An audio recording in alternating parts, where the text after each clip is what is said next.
Buenos días, buenos días. Invitados especiales, estimados consocios, señoras, señores, sean todos muy bienvenidos a este almuerzo del Rotary Club de Buenos Aires. Para comenzar la reunión vamos a saludar con un aplauso, y los invito a hacerlo, a la bandera argentina, la bandera de la ciudad de Buenos Aires y la bandera rotaria.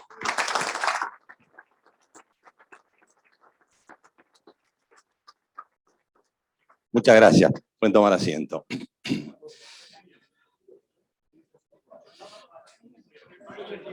Aprovecho este privilegio de tener el micrófono en la mano para compartir con ustedes algún comentario. La semana pasada fue una semana muy importante para este club. Pudimos culminar con éxito una idea, un proyecto cuya paternidad le corresponde, no me canso de decirlo, a nuestro secretario honorario, pero no solamente la paternidad de la idea, sino la ejecución. Lo que hicimos, ¡Pone más fuerte! Como les decía la semana pasada, fue un trabajoso y largo Le voy a poner mediante el cual pudimos llegar a suscribir un convenio de hermanamiento con el Rotary Club de Londres, viajar en compañía del doctor Gustavo Criscuolo, que andaba por aquí, y de Federico, a Londres, firmar allí este convenio. Entiendo el primero que firma el club con un club europeo, y colocar una ofrenda floral en el monumento que recuerda a los caídos británicos en Trinity Square en Londres. La semana pasada viajó el presidente del Rotary Club de Londres a Buenos Aires. Con él tuvimos prácticamente una semana de reuniones, conversaciones. Por cierto, colocamos la ofrenda floral en el cenotafio de la Plaza San Martín. Y realmente quería aprovechar este minuto, el privilegio que me da esto de tener el micrófono, para agradecer a todos los que de alguna u otra manera hicieron posible que esa idea llegara a buen puerto.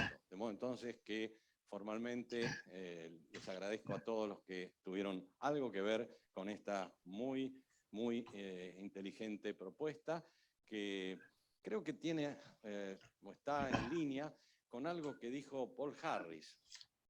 Paul Harris, ¿recuerdan ustedes? Nuestro fundador, alguna vez dijo: la ambición más alta en Rotary es la de llegar a la mayor comprensión entre las naciones y los hombres, para así poner los cimientos de una paz duradera. Que así sea. Muchas gracias a todos.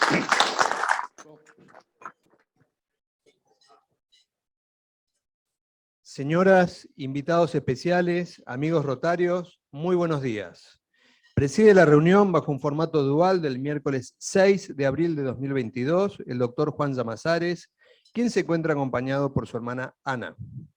Lo acompañamos en esta mesa cabecera nuestro invitado y orador de la fecha, el doctor Fernán Quirós, a quien le damos una muy cordial bienvenida.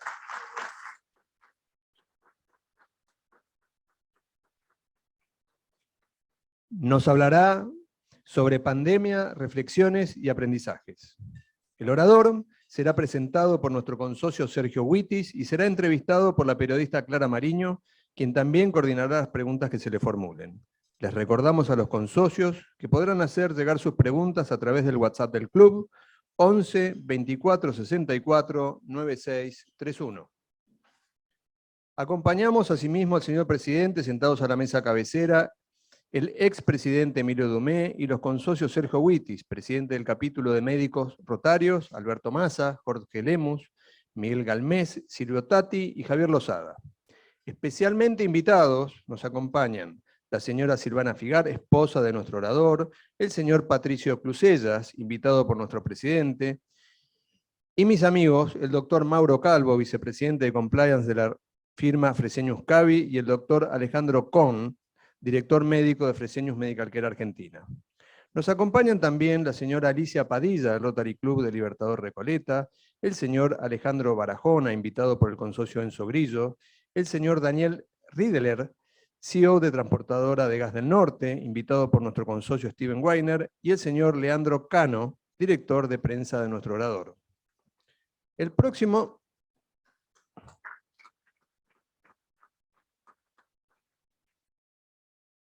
próximo miércoles 13 de abril ocupará nuestra tribuna el consocio Juan Carlos Parodi, quien nos hablará sobre deshidratación en las personas añosas.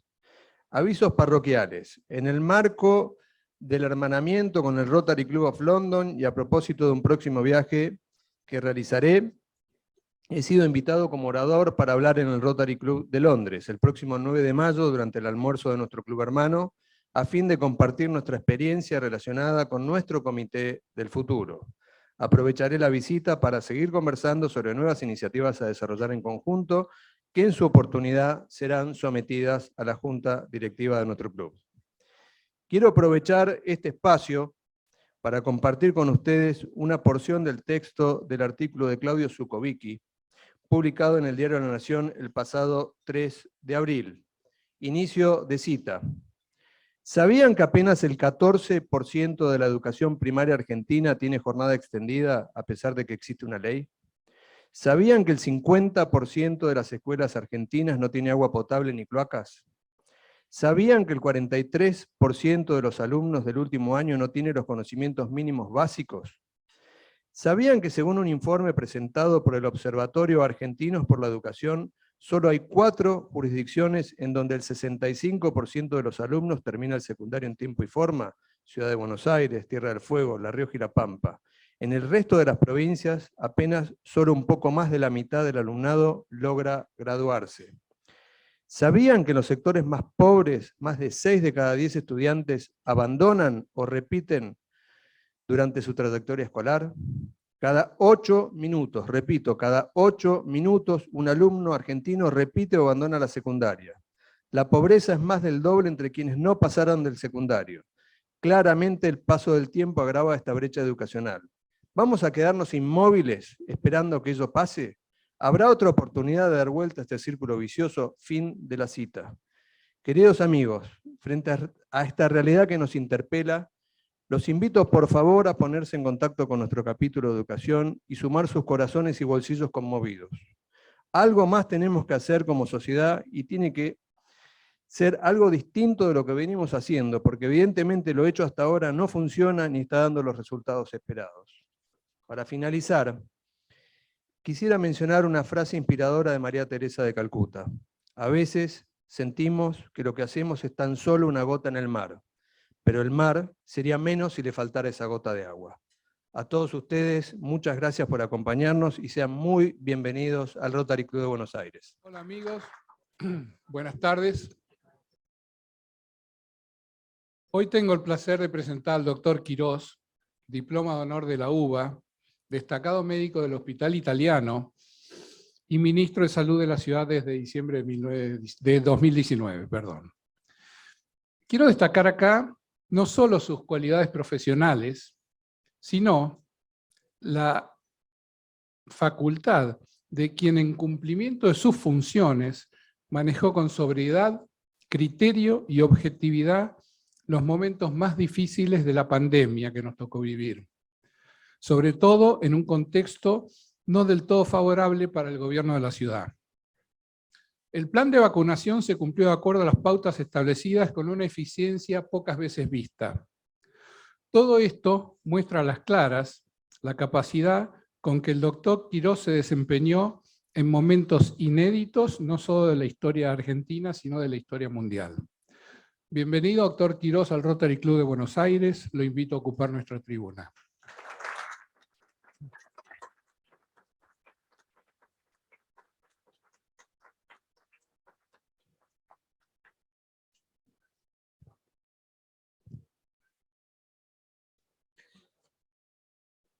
Bueno, buenas tardes. Primero, un enorme gracias al señor presidente y en nombre de él, a todo el Rotary por la oportunidad de esta invitación tan humana, tan amable, de venir a compartir con ustedes alguna experiencia y un rato. También muy lindo poder compartir esto con Silvana y con Ana, que nos han venido a acompañar aquí en este encuentro, y por supuesto con todos ustedes, muchos de los cuales ya nos habíamos conocido, otros que tuve el placer de conocer. Así que primero, muchas gracias, es muy lindo poder compartir con ustedes en una institución tan trascendente para la vida social y que es tan significativa en la actividad de la sociedad, tanto histórica como actual. Yo me anoté, viniendo para aquí en el auto, me anoté algunos conceptos que quería compartir con ustedes y voy a intentar navegarlos a lo largo de un breve tiempo para darle después a Clara su espacio y que podamos interactuar un poco más entre todos, ¿no? Como no tengo buena luz y no tengo buenos ojos ya a esta altura, no veo nada. Bueno, el primer concepto que quería compartir con ustedes es, yo creo que ha habido una enorme confusión en algún momento de la pandemia, creyendo que se trataba de una enfermedad infecto-contagiosa, digamos, que teníamos un virus al cual había que declarar la guerra.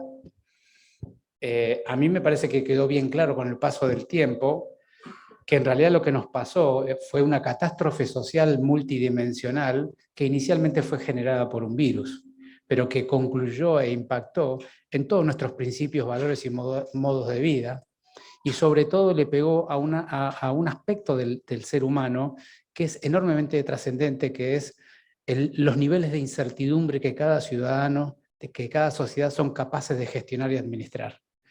Hemos pasado por una catástrofe que además duró muchísimo tiempo. Por suerte lo que queda por delante seguramente ya no va a ser de esta magnitud, así que podemos decir duró muchísimo tiempo.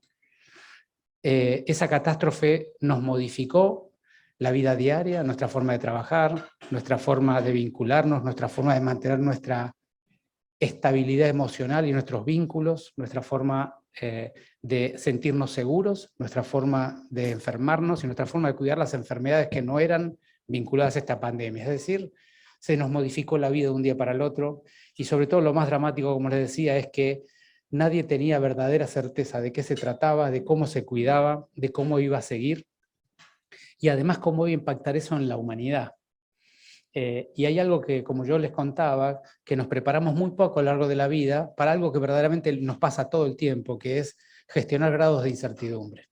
De modo que yo quisiera poner el primer punto allí, es recordar que lo que nos pasó se puso en tela de juicio nuestra seguridad, hipotética seguridad que traíamos hasta ese momento, y todo el mundo lo primero que preguntaba es cuándo volvemos a la normalidad, considerando que la normalidad es segura, sin entender que esa normalidad era parte de lo que el camino que nos había llevado a donde estábamos, y además que la normalidad, en realidad, los niveles de seguridad los vamos construyendo nosotros, pero tienen mucho que ver con la vida, con lo que somos, ¿no? Personas que vivimos un tiempo en este lugar y en este espacio.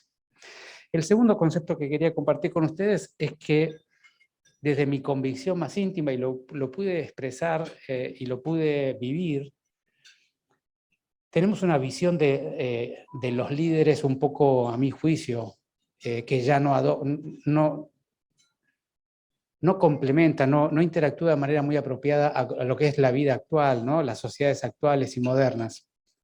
Y es esa mirada de el líder salvador, ¿no? La épica del líder que va a resolver los problemas. Y eso también lo hacemos con nuestros gobernantes, con nuestros gobiernos. No digo en términos individuales, pero en general la sociedad tiene una mirada muy paternalista de cómo se gestionan los problemas, ¿no? Y esta pandemia vino a demostrar algo que es bien claro, y es que la evolución de los pueblos y las sociedades dependen críticamente de la cultura y las decisiones que las propias sociedades y pueblos deciden. En otras palabras, yo lo decía de esta manera en público, la pandemia, el resultado, la mortalidad, el grado de gravedad de la pandemia tiene que ver sobre todo, en su mayor parte, con el comportamiento social e individual de cada uno de nosotros. Es de lo que cada uno de nosotros, puestos en una ciudad, en una sociedad, en un barrio determinado, cada uno de nosotros somos capaces de aportar en el interés colectivo, que era cómo se cuida cada uno para que no sea un eslabón más de una cadena de contagios. Y eso es algo que nos costó verlo, sobre todo por muchos motivos, pero además sobre todo también es porque esta es una enfermedad que tuvo tal impacto en las sociedades que se volvió rápidamente una cuestión de estado político, de geopolítica, de política partidaria, y eso trajo muchas dificultades en la realidad cotidiana, ¿no? El tercer concepto que quería compartir antes de ir a lo más técnico, Dado que se trataba de un escenario de enorme incertidumbre, porque nadie de los que estábamos vivos había vivido algo parecido, nadie de los grandes científicos que tiene este globo terráqueo, y además la Argentina, que los tiene de altísima calidad, sabía bien cómo se comportaba este virus y esta enfermedad, ni cómo se trataba, ni cómo era conveniente tomar las decisiones. Sí habíamos visto que Asia había tomado unas decisiones determinadas y todo el mundo quería copiar eso porque era un poco la primera reacción, pero la verdad es que nadie tenía evidencia científica cierta absolutamente de casi nada. Por comparación con otros virus y otras pandemias se proponían algunas estrategias. Lo segundo es que dado que la evolución de la pandemia dependía de lo que cada uno haga en su día a día, dentro de su casa, en su rol social, en sus encuentros familiares, cuánto estaba dispuesto a cuidarse, en realidad el resultado de la pandemia no dependía de las políticas, tanto de las políticas, sino dependía sobre todo o estaba mediado por terceras personas, que eran todos los ciudadanos, que en el día a día hacían cosas, y esas cosas que hacían sumaban un riesgo en la comunidad. Y dado que para poder lograr la convicción y sobre todo la voluntad de las personas de hacer un esfuerzo en contra de lo que querían y les interesaba, como era ir a trabajar, mantener el negocio, ver a sus familiares, ver a sus seres queridos, dado que todo ese esfuerzo, que era hacer algo que era antinatural o en contra de mi deseo, requería una voluntad de cada uno de nosotros, esa voluntad tenía que venir de alguna manera, o se representaba de alguna manera, de la calidad de los vínculos sociales que teníamos, de cuánto nos importaba el otro, cuánto entendíamos que el otro era parte del interés del uno, ¿no? De lo que uno iba a hacer. Así que puesto todos estos conceptos que le estoy diciendo en este momento, todas estas variables que les estoy contando son las típicas variables de los sistemas complejos, de los sistemas que se gestionan con estrategias de incertidumbre, con herramientas de la complejidad, de lo que vino descrito allá por el año 77 de la teoría del caos, que luego, como el nombre es muy feo, se le llamó la teoría de la complejidad. Sistemas donde hay personas, depende de los niveles de vínculos y de cuánto coopera la sociedad en su conjunto, que dependen de los comportamientos autónomos, porque nadie puede decidir qué hace cada uno en su casa todo el día con un policía controlando, y que gestiona escenarios que no conocen con claridad cómo van a responder a estímulos determinados, que eran las políticas públicas que nosotros poníamos de manifiesto. Y además, con la complejidad, que toda política pública, y yo insistí mucho con este concepto, toda política pública se aplicaba en la totalidad de los ciudadanos, y no todos necesitaban esa solución, con lo cual toda política pública llevaba implícito un daño agregado a la pandemia. Cuando uno decía nadie sale, había gente que se deprimía, gente que terminaba suicidándose, gente que perdía el afecto o que no podía acompañar a fallecer o a perder la vida o a alguna persona que estaba muy enferma. Es decir, todas estas, ni que hablar de la educación, los niños, los adolescentes, todas cosas que ustedes ya conocen y hemos visto a lo largo de la historia de esta pandemia. Pero como concepto decirles que cada política pública era un enorme dolor, porque uno sabía que estaba decidiendo dañar a alguien que ya, a alguien que ya estaba siendo dañado por la pandemia, y además esta política que pretendía proteger a alguien iba a dañar a alguien más. Así que era toda una discusión que venía de la esfera digamos, de la moral, de la ética, de lo que uno creía que tenía derecho a hacer como funcionario circunstancial y cuánto no, ¿no? Fue un debate muy profundo que después, si surge, lo podemos retomar. Pero yendo a mi cuarto punto, de alguna manera, dado todo este escenario, este contexto de cómo nosotros, desde qué paradigma, desde qué marco teórico aproximamos el problema, entendimos que el problema era primariamente de la sociedad y que nosotros teníamos que ayudar como un director de orquesta a cada uno a aportar una parte de la música del conjunto, pero no podíamos dirigir las soluciones porque la gente no lo iba a poder cumplir, no lo iba a acompañar y sobre todo no éramos capaces de entender qué órdenes dar con precisión y con información científica. Decidimos actuar en un conjunto de ejes, que es un poco la última parte de mi presentación, o la segunda parte, que es contarles cuáles fueron los ejes estratégicos del plan de gestión de esta pandemia del gobierno de la Ciudad de Buenos Aires, que tenía un montón de dificultades, por supuesto, y una de ellas, como bien comentaban hace un rato, era movernos en un escenario político hipercomplejo, ¿no? Como el que tuvimos que gestionar. El primer eje fundamental que nosotros tuvimos muy claro de entrada es que, dado que la pandemia era una catástrofe social y no una enfermedad biológica, no se aproximaba del Ministerio de Salud, sino se aproximaba desde el gobierno en su conjunto. Y allí nuestro jefe de gobierno eso lo entendió muy bien, se puso al frente de la conducción. En realidad yo fui un poco el delegado operativo, pero tengo que decirles que tengo un enorme reconocimiento y agradecimiento a todos los ministros de la ciudad, porque lo que ustedes han visto, que son los centros de testeo, los centros de vacunación, los centros de cuidado, estuvieron administrados todos por gente de diferentes ministerios, gente que le gustaba trabajar en el espacio público, o en la educación, o en la cultura, y dejaron su función y se fueron a trabajar en salud. Tuvimos prácticamente el 70% de los trabajadores del sistema de gobierno de la ciudad trabajando para el Ministerio de Salud, y eso fue un elemento esencial.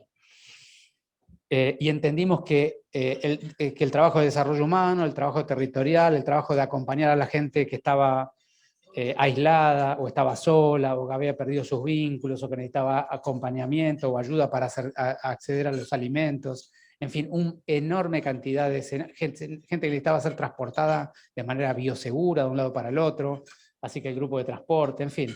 Sería muy largo, no quiero extenderme mucho para dar tiempo al diálogo, pero la verdad que tengo que decir que yo solamente usufructúo el resultado social de lo que este gobierno hizo en su conjunto.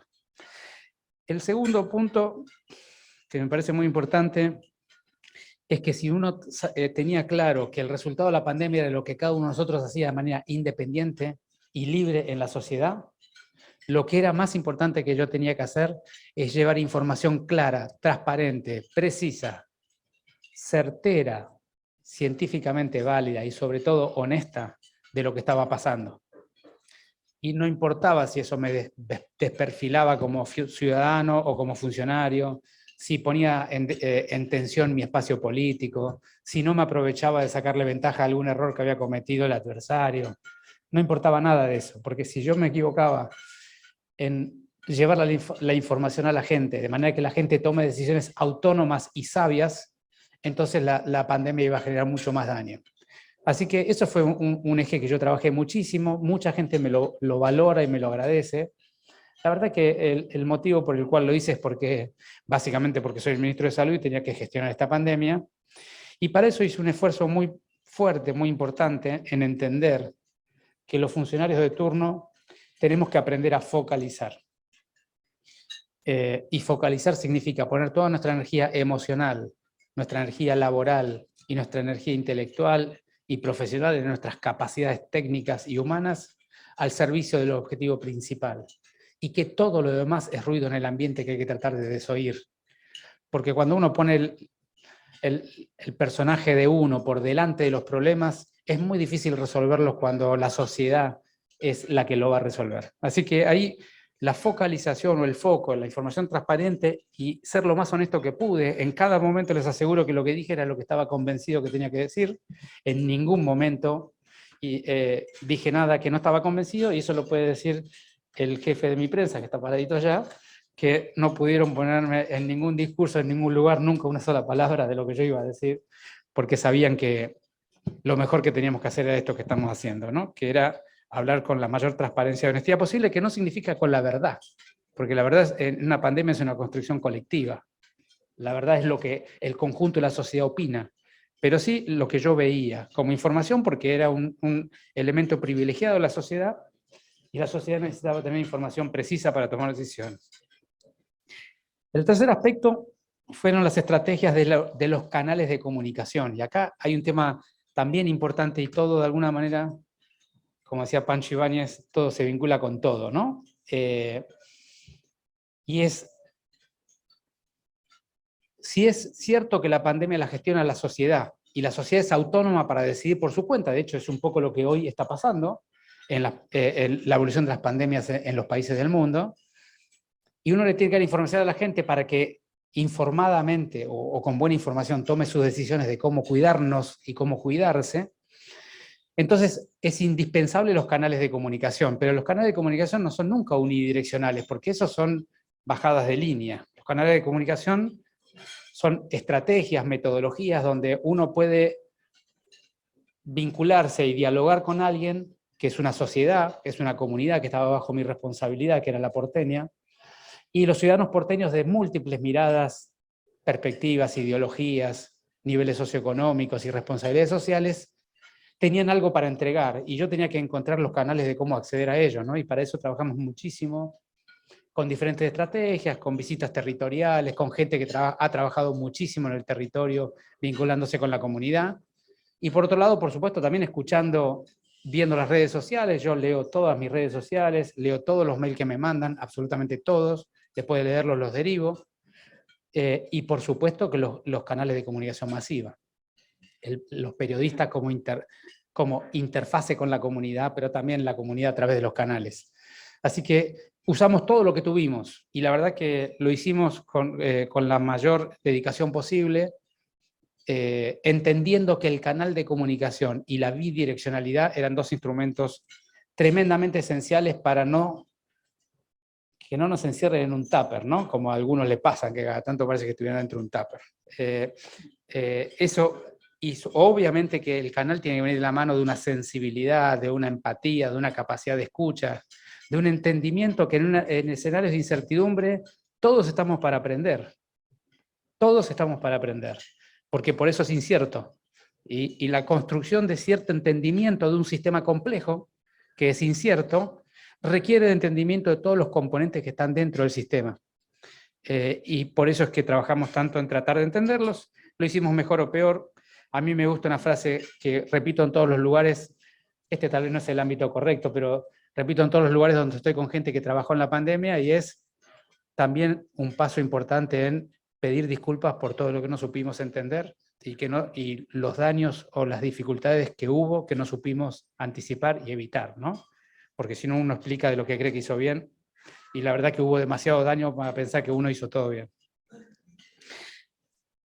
El otro concepto que me parece importante, me quedan y 3 más y ya voy cerrando, es entender que de una catástrofe, como nos ha pasado a todos nosotros cuando perdimos algún ser querido, nos ha pasado algo muy duro en la vida, que seguro que a todos nos ha pasado más de una vez, es entender que así como individualmente hay un proceso de duelo que tiene sus etapas, las sociedades, cuando todas al mismo tiempo, todos los sujetos de la sociedad al mismo tiempo se dañan, necesitan socialmente evolucionar un duelo, ya no solo individualmente. Y que las sociedades que se enfrentan a una catástrofe social de esta magnitud requieren duelar. Y es algo que a mi juicio el gobierno nacional no entendió a lo largo de toda la pandemia. Que la conducción política de la pandemia, la responsabilidad más importante es hacer de profesional de la salud, de médico, de la sociedad. De tratar de entender lo que les pasa y acompañarlos a procesar el daño que están recibiendo, que además, visto desde mi lado, o del lado del funcionario de salud, era muy difícil de evitar en su magnitud. Uno podía titularlo, podía disminuirlo, pero era inevitable, y es muy doloroso estar a cargo de un Ministerio de Salud. Acá tenemos grandes personalidades que han estado en ministerios nacionales. Es muy doloroso estar en un Ministerio de Salud cuando uno sabe que lo que viene va a dañar la salud de la gente. Y además que los instrumentos que uno tiene son demasiado pobres como para evitarlo, que lo que uno puede hacer es mitigarlo. Pero entonces, la estrategia de la gestión del duelo social, ¿no? Que como todo duelo tiene una etapa de negación, una etapa de enojo, una etapa de depresión, una etapa de aceptación, y la etapa más rica de todas, la etapa del aprendizaje. Y la verdad que, puesto de esta mirada, mi interpretación es que nuestra sociedad y nuestra comunidad diferentes personas han quedado en diferentes partes de estas etapas que yo le he contado, pero decididamente como sociedad no hemos sido capaces de llegar al final todavía. Y ahí tenemos una oportunidad de cuáles son los aprendizajes que nos va a dejar una catástrofe de tamaña magnitud como la que sufrimos todos, ¿no? Hasta ahora lo único que se ve es gente que considera y que cree que tiene el saber y el conocimiento de qué hay que hacer, y que cree que todos los demás no tienen ningún saber ni ningún conocimiento. Y es muy difícil construir en un sistema tan complejo como es una sociedad enfrentando un drama de este tipo, construir un sendero, un desfiladero de aprendizaje. Pero yo creo que ahí ustedes, que son seguramente son del grupo más relevante de la sociedad argentina, en las diferentes roles y funciones que cada uno de ustedes tiene, seguramente van a tener capacidad de tener ese liderazgo, de transformar el dolor en un aprendizaje, y el dolor / aprendizaje se transforma rápidamente en una enorme oportunidad. Así que espero que, o al menos apuesto, y yo trabajo para que esto de alguna manera ocurra, ¿no? El otro eje es la coordinación con otros gobiernos y con otros subsectores, el privado, la seguridad social. Es impensable, digamos, algunos me dicen, ¿y cómo tolerabas la cantidad de cosas que te decía sin responder nunca nada, ¿no? Y yo tengo dos respuestas para eso. Primero, no me sentía con derecho, visto lo que veía, no me sentía con derecho de ponerme adelante del carro. El carro era demasiado pesado como para pensar qué iba a hacer yo o cuánto me iba a ofender yo por las cosas que me han dicho, que muchas de ellas creo que son injustas y algunas otras me hicieron reflexionar y aprender alguna cosa. Pero digamos,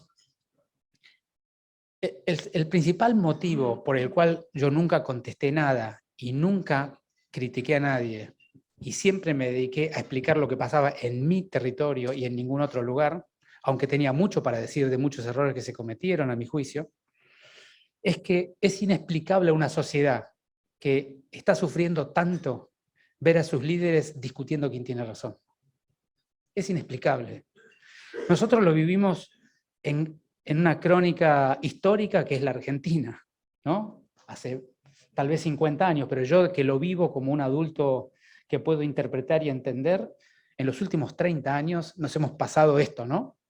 Es cada día un poco más complicados y cada día más gente que nos explica el error del otro, lo que se llama la heterocrítica. Los argentinos somos expertos en heterocrítica y tremendamente débiles en la autocrítica, ¿no? Y ahí hay una cuestión en el balanceo que tenemos que trabajar, pero en todo caso me pareció que esto era tan fuerte en estos 2 años que era inexplicable, y por más que yo tenga razón, prefería hacer silencio, ¿no? Así que tuve largos periodos de silencio y otros largos periodos de ni siquiera explicar o ni siquiera contestar, con el concepto de que la sociedad tiene que valorar o evaluar lo que nosotros hicimos y nosotros no somos quienes para poner en valor lo que estábamos haciendo. Y por eso los que me han escuchado en público, supongo que muchos porque he tenido que trabajar bastante en los canales de televisión, habrán visto que yo nunca defendí mi gestión. Siempre expliqué lo que estaba haciendo y expliqué por qué lo estaba haciendo, pero nunca me dediqué a tirar cifras, datos, acciones, explicar que no entienden o alguien no entiende. Porque cuando nadie te entiende, el que no entiende sos vos, ¿no? Entonces, y eso pasó de rato. Había mucha gente que creía que la sociedad no entendía. Cuando la sociedad no te entiende, el problema en realidad no está en la sociedad, ¿no? Sobre todo si sos un líder de la sociedad. Y un poco para ir cerrando, luego venía la gestión del conocimiento, un escenario incierto que nadie sabía nada. Trabajamos muchísimo, y en esto quiero agradecerle a un gran amigo mío que alguno de ustedes tal vez lo conoce o es médico de ustedes, Aldo Barsanti, un gran internista, que me ayudó muchísimo en seleccionar los artículos. Yo todos los días me dediqué y me sigo dedicando a leer una cantidad de artículos diarios para poder mantenerme en el conocimiento personal sobre lo que es esta maldita pandemia, cuáles son sus características, la evolución y qué sé yo, porque es imposible gestionar esto si uno no entiende la biología de la enfermedad y también el nivel individual o humano de la enfermedad. Y por supuesto también hicimos, y en eso gracias en parte a lo que han dejado los ministros que me antecedieron en la ciudad, y acá tenemos a Jorge también, con un equipo de epidemiólogos y un equipo de investigadores que ayudó muchísimo a construir información, más que información, la información la volcamos nosotros, ayudó muchísimo a interpretar, a analizar la información y a hacer publicaciones científicas. Porque esta pandemia requería de tener información y aprender con lo que te pasaba a vos en tu territorio, no lo que pasaba en Finlandia, con la cultura finlandesa, o lo que pasaba en China, donde el que salía de la casa lo metían preso. Había que tener datos propios y entenderlo, y con nuestros datos propios nos animamos a abrir las escuelas, que fue ahora parece algo obvio. En aquel momento yo tuve amenazas y planteo de juicios penales de todo tipo. Había que tomar la decisión de abrir la escuela en ese momento. Y nuestros datos nos ayudaron muchísimo a eso. Y por último, para cerrar, la gestión médica, que es un poco, imagino yo, lo que ustedes, el motivo por el cual me invitaron a que les cuente cómo lo hicimos. Yo creo que lo que hicimos en la gestión médica fue bastante, entre comillas, común, diría yo, ordinario. Es entender cuál es la problemática sanitaria y organizar un sistema dispuesto a adaptarse a esa problemática. La problemática era en la comunidad, era en la sociedad, los contagios ocurrían la enorme mayoría dentro de los domicilios. La gente tenía miedo de ser estigmatizada y por lo tanto no contaba los síntomas, sobre todo en los barrios populares. Después, si contaba los síntomas y daba positivo, tenía miedo de que lo aíslen, que lo retiren, que lo saquen de su entorno de seguridad. Preferían correr el riesgo de fallecer o tener una complicación antes de irse. Es decir, los problemas estaban allí en el territorio, entonces descentralizamos todo el sistema de salud, montamos más de 40 centros de atención territoriales en todos los barrios populares de la ciudad y también en el resto de la ciudad.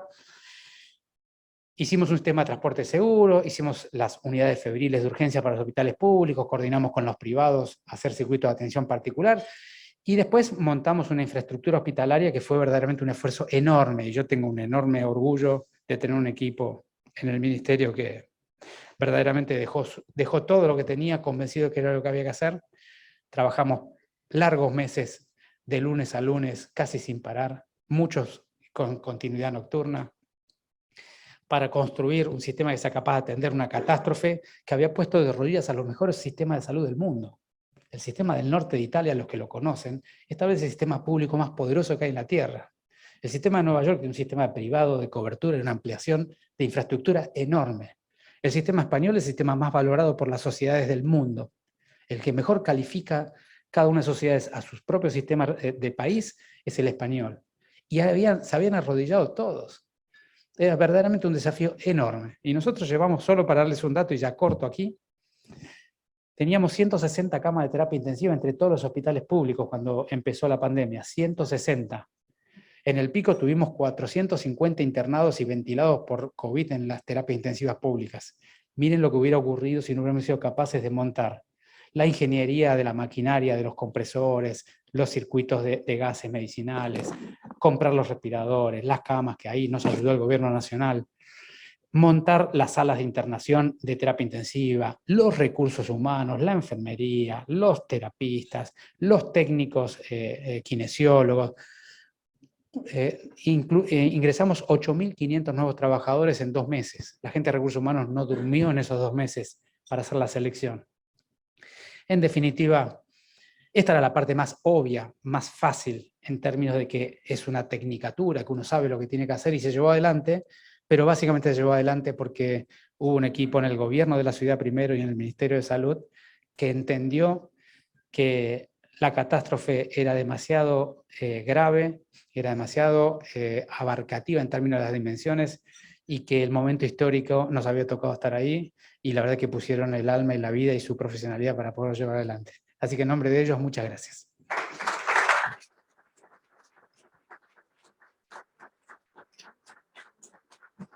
Ministro,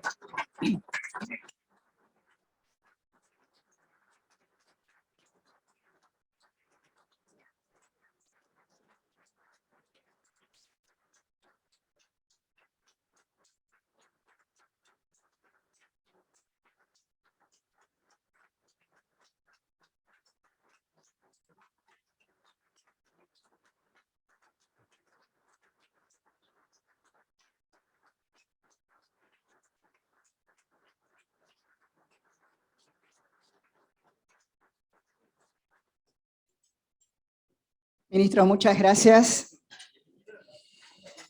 Si le hago todas las preguntas que me llegaron, usted se tiene que quedar hasta las 5 de la tarde, pero vamos a tratar de sintetizar. Acá me llega una pregunta vía WhatsApp del doctor Parodi, que lo felicita. Dice, brillante gestión, Fernán. Y acá varias preguntas. ¿Por qué, aunque esto es una decisión, estimo, nacional, pero la pregunta es así, ¿no se pudieron haber salvado vidas de haber elegido la vacuna Pfizer con mayor anticipación? Bueno, primero de todo, mandarle un saludo a Juan Carlos. Juan Carlos es de esas personas que sin visibilidad y sin nada estuvieron en mi WhatsApp presente todas las pandemias y siempre proponiendo ideas, ayudando, apoyando. Muchas personas que lo que me mandaban era fuerza, estamos con vos, y él fue uno de ellos. Así que mandarle un gran agradecimiento a Juan Carlos por su acompañamiento. Digamos, hay que posicionarse en el mes de mayo del año 2020. Mayo, junio. Entre mayo y junio del 2020 se hicieron casi todas las contrataciones de vacunas, las primeras y las principales contrataciones de vacunas en el mundo. De hecho, el gobierno americano no solamente hizo compras de vacunas en mayo y junio, estoy hablando de meses donde todavía no había empezado ninguna fase 3, y ya habían comprado todos los stocks de vacunas. De hecho, el gobierno americano en una de las vacunas es cofundador en el sentido de que invirtió y puso toda la inversión para el desarrollo de la vacuna. Entonces, lo primero, en nombre de pedir cierta clemencia, por decirlo de algún modo, hacia el gobierno nacional, es que verdaderamente había que o tener mucho dinero y entonces no tener problemas en invertir 2.000, 3.000, 4.000 millones de dólares en algo que tal vez después no funcionaba, o una enorme capacidad de envisionar el futuro para poder hacer las cosas bien en mayo y en junio. Es decir, que esa primer cadena de decisiones, yo creo que hay que ser más cuidadosos, más respetuosos con el gobierno nacional, era muy difícil, sobre todo siendo un país que esa cantidad de dinero tirada al tacho hubiera sido un verdadero daño para todo el resto del conjunto de la Argentina, ¿no? Ahora, un poco Juan Carlos va a un segundo momento, que fue cuando, dado que esta vacuna se ensayó aquí y que Fernando Pollack, una persona que también me ayudó mucho, una gran persona, un gran investigador, a mi juicio una de las personas que más entendió la pandemia desde el primer día, Fernando nos abrió una puerta que es acceder, a pesar de no, más tardíamente, allá por septiembre, octubre, cuando estaba casi todo vendido ya de la producción inicial, acceder a una cantidad. Y yo creo que ese fue un error. Ese sí fue un error del gobierno nacional. Y además lo puedo decir en público porque se lo dije en privado a cada uno de los integrantes del gobierno nacional, incluido el ministro que cometió el error. Después uno puede decir, bueno, el error tiene mitigantes o tiene vamos a la palabra que usan mucho los abogados, atenuantes. ¿Tiene atenuantes? Por supuesto que sí. Pero acá hay bastantes abogados, ¿no? Yo por lo tanto me voy a cuidar un poco de lo que digo. Por supuesto que sí, pero ese fue un error profundo. Y por supuesto que cada error se pagaba con vidas. Por supuesto que sí. Ahora, no solamente se pagan con vida los errores de la compra inapropiada de la vacuna, se pagó en una catástrofe de esta magnitud, cada error se pagó con alguna vida. Lo que no sabemos es qué error cometió qué vida, ¿no? O hizo perder qué vida. Pero por eso yo siempre digo, y dije en mi discurso, yo siempre empiezo, o en el medio, en algún momento de mis discursos pido perdón. Porque cada cosa que hicimos que no fue de excelencia, significó un daño para alguien. Y el gobierno nacional cometió varias de ellas. Y esa es una muy importante. Doctor, estaba leyendo justamente hoy una noticia que llega desde Gran Bretaña, que dice que se empiezan a ver una nueva ola, pequeña ola de infecciones en mayores de 65 años. La pregunta es, ¿dónde estamos parados en este momento en el tema COVID? ¿Y cuál es su opinión sobre la cuarta dosis? Bueno, este es un tema súper importante y yo he tratado de ponerlo en el debate público, pero ya a esta altura cuesta mucho sostener cierto nivel de comunicación, ¿no? Pero es así. Yo describo la pandemia de una manera caprichosa, que es la siguiente. La pandemia fue una enfermedad con 3 olas. Una primera ola que aparecen los contagios, una segunda ola 7 días después que aparecen las personas necesitando terapia intensiva, es decir, la ola de la terapia intensiva, y una tercera ola 10, 12 días después, que es la de los fallecidos. Personas que están 10, 12 días en terapia, una proporción de ellos fallece, otra proporción logra salir de terapia. Entonces, describo así caprichosamente la pandemia como una situación de 3 olas sociales, que cada una de ellas era peor que la anterior. Esa descripción de la pandemia, a mi juicio, está terminada. Desde esa mirada la pandemia terminó. Nosotros no vamos a volver a ver, y esto estoy convencido, pero por supuesto me puedo equivocar, nosotros no vamos a volver a ver una pandemia de 3 olas con este COVID. ¿Por qué?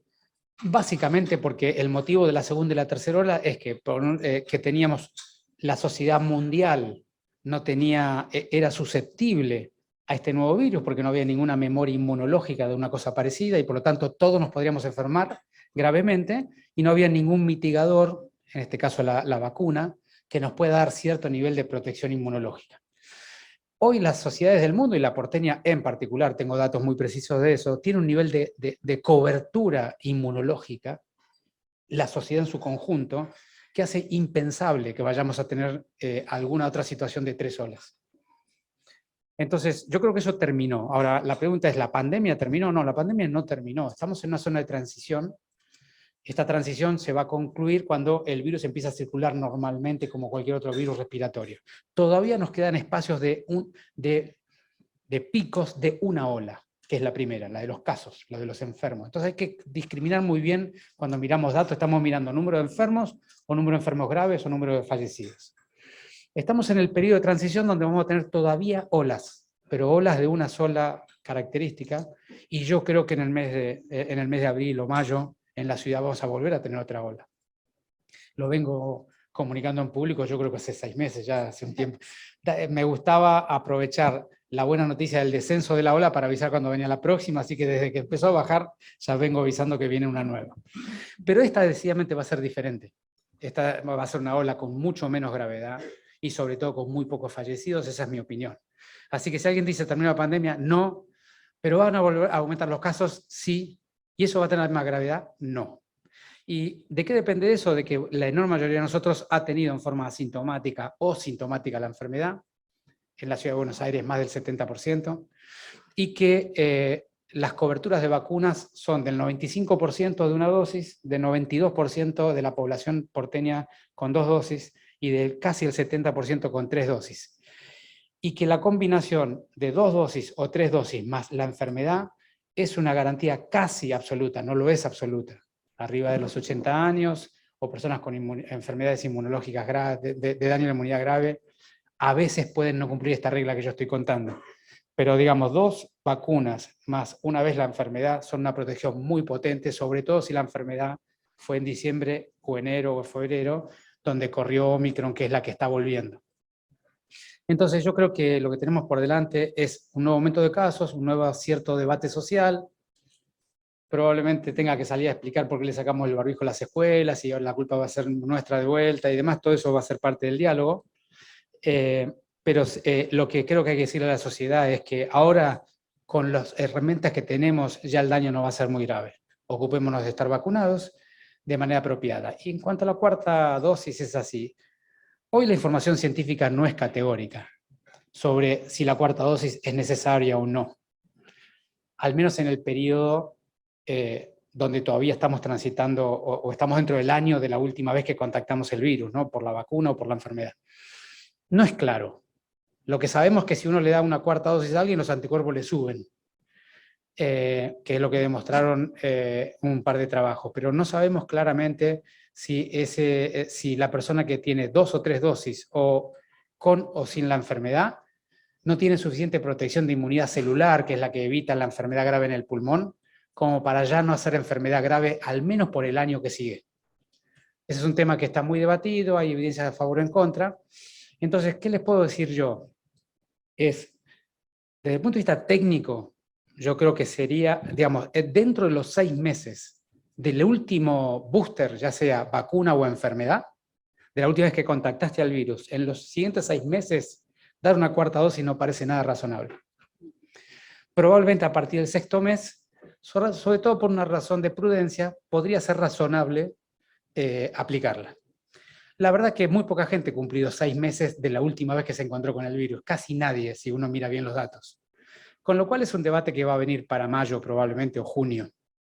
Y es un debate que tiene que zanjar el gobierno nacional, porque nosotros no tenemos autonomía para disponer las campañas de vacunación en la Argentina. Esa es una de las funciones no delegadas del Ministerio de Salud de la Nación hacia las provincias.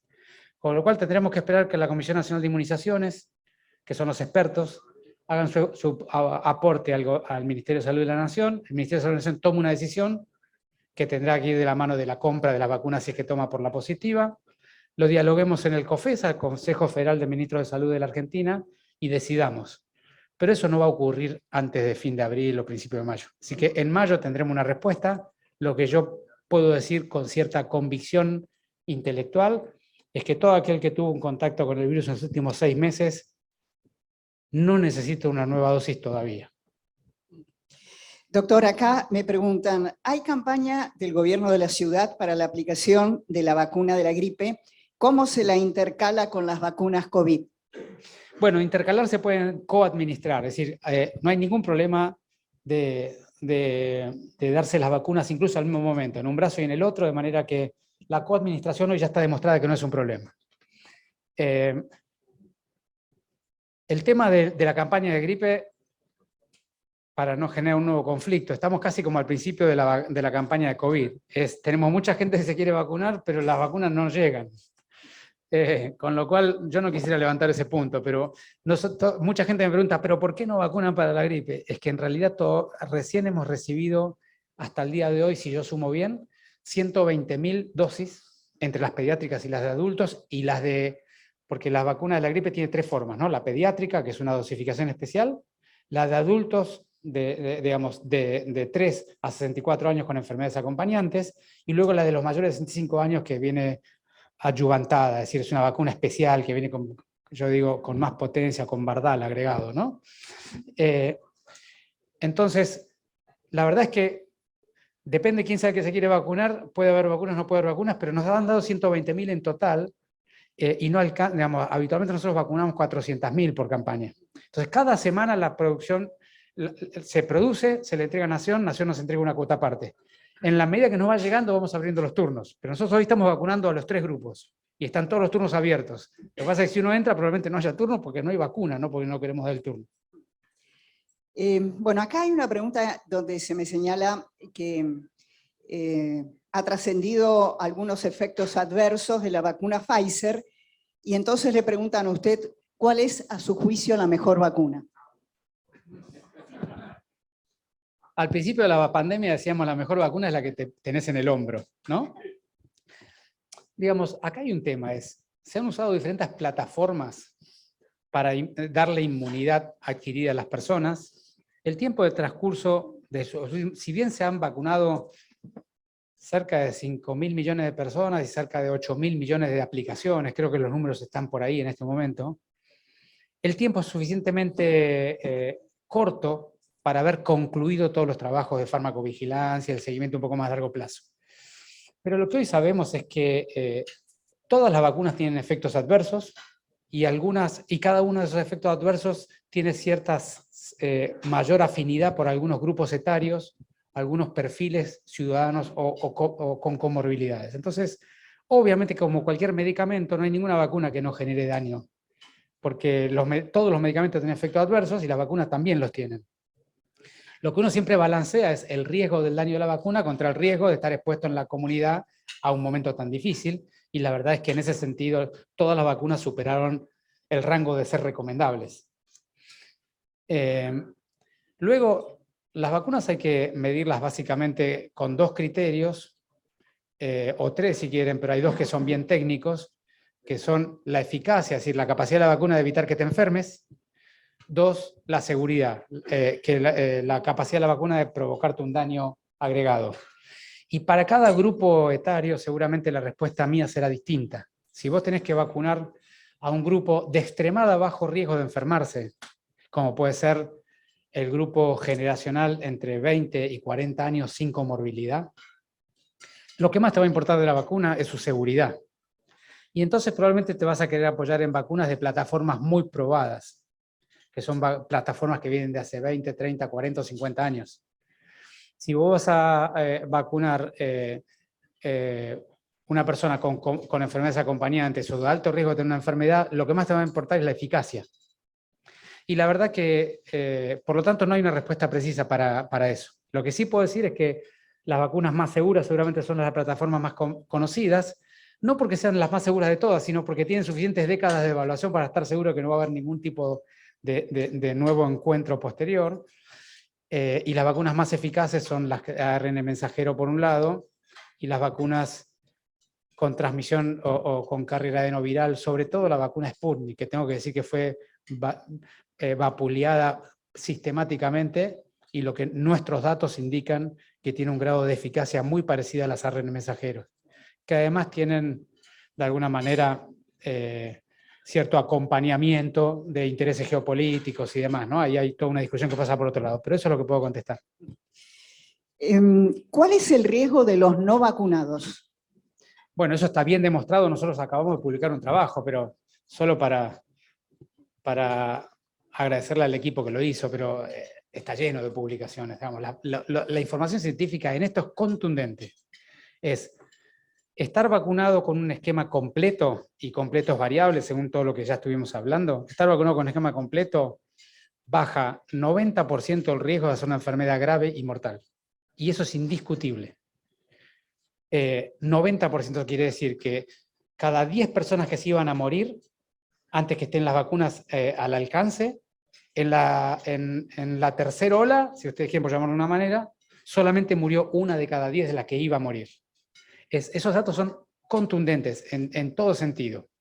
Ahora, por supuesto que también hay una cosa que es razonable pensar. Por supuesto que hay personas que han fallecido como evento adverso por la vacuna.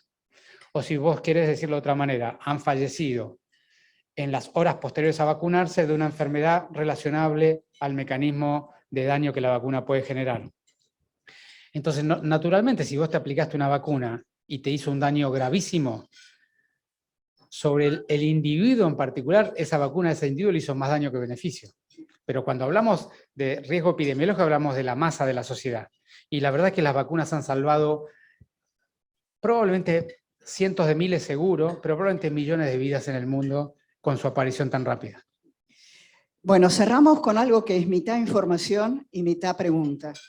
Está por acá Eduardo D'Alessio y aproveché cuando lo vi a preguntarle cuál es su imagen en la consulta de D'Alessio Berenstein. Y me comentó que su imagen está por encima de prácticamente todos los dirigentes políticos. La pregunta es, ya se la imagina la pregunta. La pregunta es que una vez que termine la gestión de Horacio Rodríguez Larreta, ¿vuelve a la gestión privada? ¿Se dedica a la política? ¿Es candidato a intendente, a jefe de la ciudad? Primero, ¿dónde está Eduardo D'Alessio? ¿Qué tal? Mucho gusto, no te conocía personalmente. Lo primero le pediría que alguna vez me comparta los datos, si los puedo ver. Porque me entero por televisión, por los periodistas. Ahí está, ahí está. Bueno, gracias. No, ahora hablando en serio. Digamos, lo primero que yo tengo para decirles es, yo hice un poco más de 30 años de desarrollo profesional académico y de gestión en el Hospital Italiano de Buenos Aires, un hospital sin fin de lucro que verdaderamente me ha dado todas las oportunidades de construirme como quien soy, y han estado todos mis maestros. Así que la primera cosa importante para decir es que yo tomé la decisión de salir de ese lugar, que era un lugar donde yo me podía desarrollar de manera apropiada, incluso a nivel internacional, en las cosas que me gustaban, porque sentí que después de 30 años y en la etapa que me queda profesional de la vida, que no es mucha, era momento de devolverle a la sociedad lo que yo ya me había construido, yo ya había logrado construirme en el sentido de lo que quería hacer. Así que tomé una decisión muy complicada, y esto lo compartimos mucho con Silvana, de dejar mi zona de confort, dejar el lugar donde yo tenía todo construido, y ir a la sociedad y darle algo a la sociedad en un espacio público, que no tiene nada que ver con un lugar privado, nada que ver. No hay manera con la forma de pensar del espacio privado trabajar en el espacio público, porque el espacio público, por definición, es el espacio de todos y por lo tanto todos tienen razón y tienen una cuota parte de razón. En cambio, en el espacio privado uno puede cogestionar o gestionar con una mirada un poquito más homogénea. Y tomé esa decisión porque sentí que era el momento de devolver y sobre todo quería tener una satisfacción personal de no sentirme mezquino en mi vida. Y me encontré con la pandemia, que lo primero que me indicó es que en vez de venir a dar lo que yo traía para darle a la sociedad, tenía que reaprender todo de vuelta, porque era una catástrofe que yo no conocía. Y lo segundo que hizo es, me refocalizó en otra cosa que era la que yo venía a hacer, que era tratar de ayudar a un sistema público muy valioso, de enorme capacidad, y que yo creía que podía agregar un diferencial o dejar algo diferente o algo más, algún valor. Así que ahora lo que me queda son año y medio para construir y para hacer lo que vine a hacer. Hasta ahora no hice lo que yo vine a hacer, hice lo que la sociedad necesitó que yo haga. Así que este año y medio me voy a dedicar a ser ministro de Salud de la ciudad y voy a llevar adelante el plan que teníamos. ¿Y cómo va a seguir eso después? Verdaderamente no lo sé. Yo digamos, los caminos de la vida hay que transitarlos. No, a mí no me gusta esa cosa de ponerte objetivos y demás, porque cuando vos pones un objetivo, seteás algo que después lo querés hacer a contrapelo. Y yo lo que voy a hacer es ir sintiendo cuál es mi camino de mi vida. Y eso no va a depender de nada externo, va a depender de mis convicciones interiores y de lo que yo de alguna manera sienta como cosa más profunda y comparta con las personas más queridas de mi vida, digamos, ¿no? Así que no tengo una respuesta clara con lo que voy a hacer,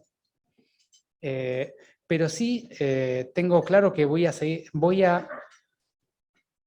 a focalizarme en lo que no pude hacer y que voy a transitar los caminos con los mayores grados de libertad que pueda. Eso es lo que yo puedo decir en público que es genuino y es verdadero. Y después qué decida hacer para adelante va a depender de muchas variables, pero una de ellas es, la pregunta es, cuando vos escalás en los niveles de complejidad pública que te vas moviendo, ¿cuán capaz sos de mantener tu genuinidad, por llamarlo de alguna manera? Es quién sos y para qué viniste. Y esa pregunta todavía no la tengo respondida. Con lo cual, cuando la vaya respondiendo, me voy a poder ordenar la cabecita. Mire.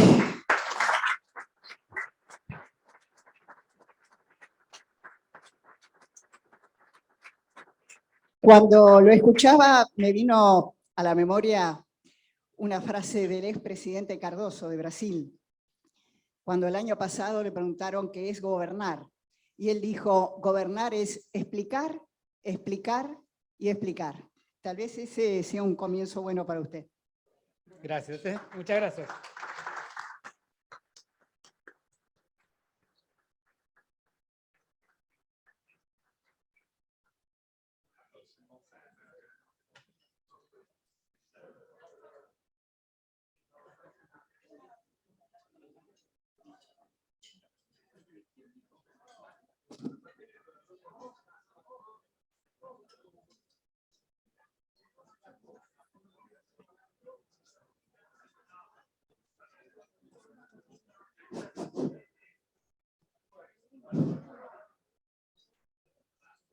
Bueno, creo que es obvio el agradecimiento y la felicitación a nuestro orador del día de hoy. Y aquí quiero compartir con ustedes una pequeña anécdota. Ayer un amigo aquí presente, el doctor Patricio Clusellas, me hizo llegar una caricatura del tío abuelo de Fernán, publicada en una edición de Caras y Caretas en 1904. ¿Cómo hizo para conseguir esa caricatura? Todavía no lo sé. Pero la caricatura tiene al pie la siguiente, la caricatura es de Cesáreo Bernardo de Quirós. Y abajo de la caricatura dice, es un artista Quirós que vale lo menos 2. De modo que si me permiten, parafraseando eso diría, es un médico Quirós que vale lo menos 2. Bueno, y para concluir nuestra reunión de hoy, que ya estamos un poquito pasados, seguramente saben todos ustedes que la semana pasada el académico, el doctor Juan Carlos Casañe, nuestro consocio, fue designado académico presidente de la Academia Nacional de Derecho y Ciencias Sociales de Buenos Aires, entidad fundada en 1908. El doctor Casañe, quien sucede en el cargo al académico y consocio nuestro, el doctor Roberto Lucchi, fue designado como presidente de la Academia para el periodo 2022-2025. Bueno, es abogado, egresado de la facultad, el currículum es larguísimo, es académico honorario de la Real Academia de Jurisprudencia y Legislación de Madrid y miembro correspondiente de la Real Academia de Ciencias Morales y Políticas de la Ciudad Anónima. Desde aquí, entonces, nuestra más cálida felicitación a Juan Carlos y a su hijo Ezequiel, que no sé si está por acá. Ezequiel, ¡ay! Acá está nuestro consorcio.